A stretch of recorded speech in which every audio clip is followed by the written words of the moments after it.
Rakan-rakan, hari ini kita mereview pesanan request dari Tuku MF yang ada di Jakarta ya. Beliau orang Aceh tetapi sudah tinggal di Jakarta.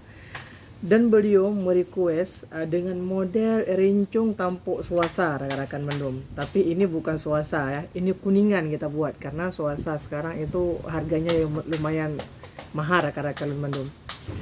Dan beliau merequest untuk kita ukir hanya di bilahnya saja rakan-rakan, atau di sarungnya saja. Bisa kita lihat keindahannya rakan-rakan ya. Bahannya dari tanduk kerbau buli asli, mulus ya rakan-rakan dengan, dan dengan ikatan dari kuningan-kuningan yang kita buat khusus rakan-rakan Lun Bandung. Dan ini seri pertama untuk rincung mukure hanya di sarungnya saja.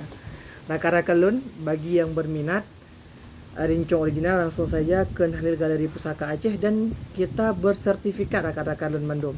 Dan juga kita buat tampuknya atau mahkotanya dengan kalau ada orang bilang itu tampuk bohana ya. Tampuk bohana itu mempunyai beberapa tingkatan, tapi ini dia mempunyai 2 tingkatan rakan-rakan Lun Bandung. Salam dari Pasir. Assalamualaikum warahmatullahi wabarakatuh.